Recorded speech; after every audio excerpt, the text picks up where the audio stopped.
Y bien, tenemos que los indígenas fueron quienes principalmente murieron, por supuesto, durante el proceso de conquista de México, pero también fueron quienes regaron la sangre de este país en la lucha por la independencia. Mayoritariamente los ejércitos de los insurgentes estuvieron compuestos por indígenas. Después, los indígenas también estuvieron en la lucha contra las distintas intervenciones, tanto francesa como estadounidense. Fueron principalmente quienes también regaron su sangre, y tenemos que ellos mismos engrosaron los ejércitos de liberales y conservadores en las luchas intestinas de México alrededor del siglo XIX. Por supuesto, también fueron quienes mayormente murieron en este tipo de conflictos.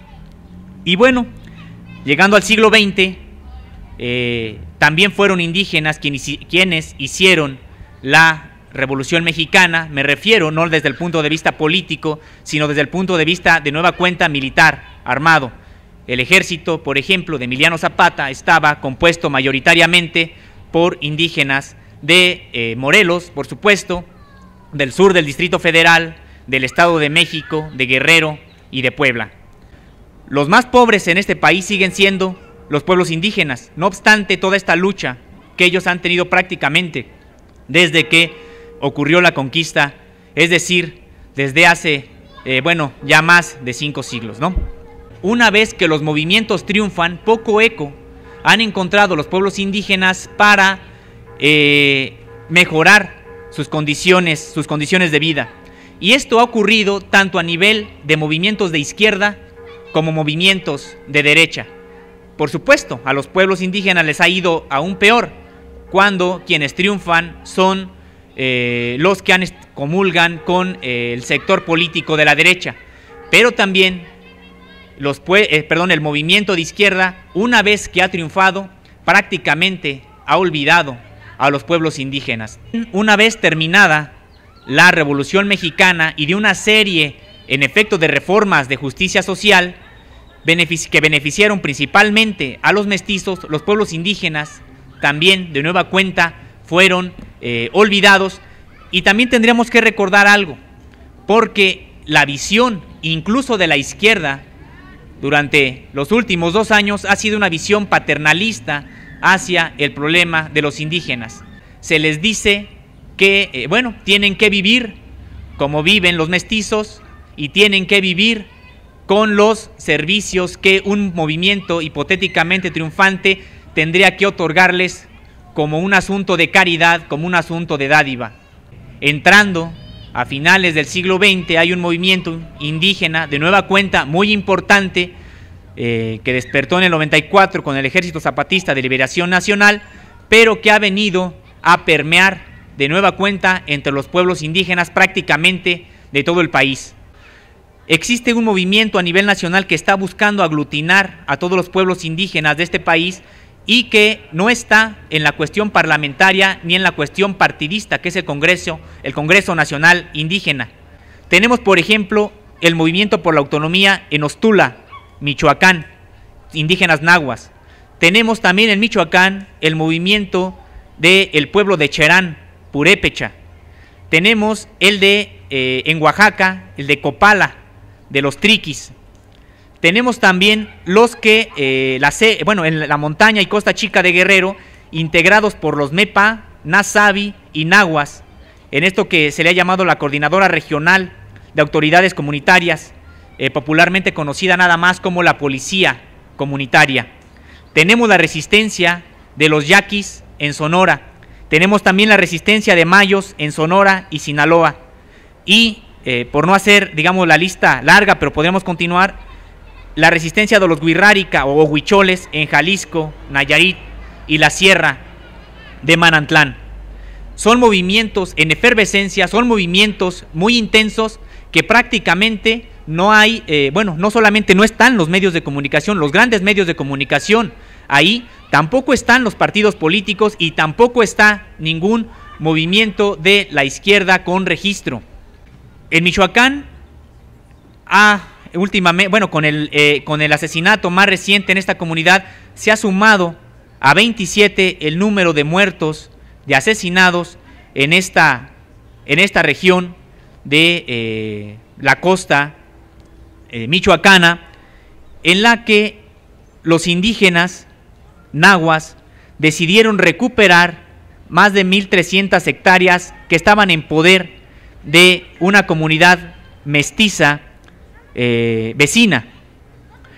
Y resulta que después de haberse declarado en resistencia y de haberse declarado en lucha por la autonomía, llegó un grupo paramilitar que ha prácticamente mantenido bajo, digamos que bajo sitio a esta comunidad de Ostula. Este grupo paramilitar, denuncian los indígenas, ha estado compuesto principalmente, dicen ellos, por grupos del crimen organizado, ligados, dicen ellos, tanto a los Zetas, por un lado, como a lo que se le llamaba la familia y que ahora son los caballeros templarios.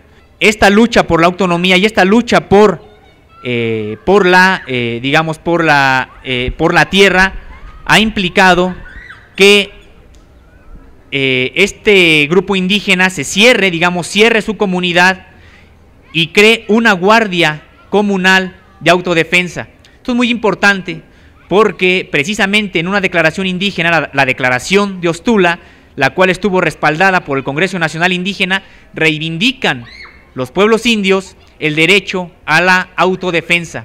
Crean la Guardia Comunal, la Policía Comunitaria, para defenderse de las agresiones en contra de estos grupos que señalan los están acosando y en efecto los están matando.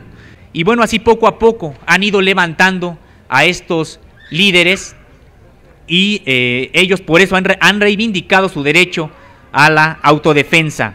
Y es algo que prácticamente está fuera de los medios de comunicación. Y sí, nosotros nos preguntamos cómo es posible que haya desaparecidos en el México de hoy, que no están además relacionados con el narcotráfico. No hay el pretexto de que es un conflicto entre bandas del crimen organizado y estén desapareciendo líderes, sobre todo de comunidades indígenas. El sitio Acopala, esta comunidad triqui en el estado de Oaxaca, la cual fue sitiada por más de 10 meses por un grupo paramilitar, luego de que esta comunidad declarara la intención de construir un municipio autónomo.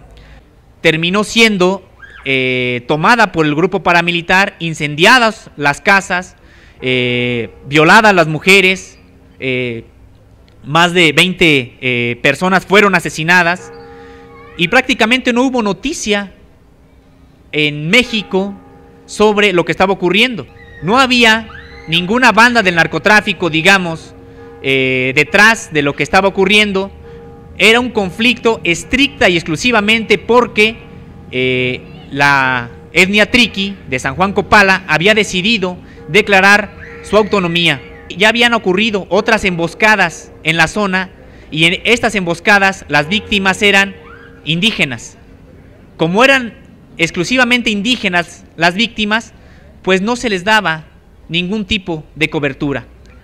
El 27 de abril de 2010 fue emboscada una caravana en la que no solamente iban indígenas, iban también periodistas, 2 de ellos de la revista Contralínea, iban defensores de derechos humanos, dentro de ellos un defensor finlandés, Jiri Chakola, y entonces, solamente entonces, la situación que vivía Copala le dio la vuelta al mundo. No pudo llegar y fue deshecha, la gente tuvo que refugiarse en el monte de esta Sierra Triqui y reporteros de la revista Contralínea estuvieron por más de 2 días, en calidad de desaparecidos, que por la presión social, por la presión también de medios de comunicación, el grupo paramilitar se replegó y la revista Contralínea, el director Miguel Vadillo, junto con el padre de uno de los periodistas que estaban en calidad de desaparecidos, pudieron ingresar y rescatar a los compañeros. Una vez que ocurrió esto, la situación de San Juan Copala volvió a tener el silencio de prácticamente la totalidad de la sociedad mexicana. Y nosotros, con guías triquis de la comunidad, pudimos ingresar una noche a San Juan Copala, y nosotros pudimos constatar el estado de sitio en el que se encontraba la población. Incluso en la página de la revista Contralínea pueden leer el reportaje de manera completa y pueden ver las imágenes que nosotros recabamos de la situación en San Juan Copala, una situación en completo estado de guerra. Estar ahí, podría comentarles que sufrir junto con los demás indígenas que estaban ahí en el sitio, nosotros solamente por unos cuantos días, y después pudimos volver a salir. No obstante el asedio de los grupos paramilitares, tardamos en salir más de 7 horas de nueva cuenta por la noche, y tratando de esquivar a estos grupos que habían cercado precisamente la comunidad y que no permitían el ingreso de víveres, que habían cortado la comunicación telefónica, la línea telefónica, habían también cortado el servicio de luz eléctrica, habían cortado el agua potable.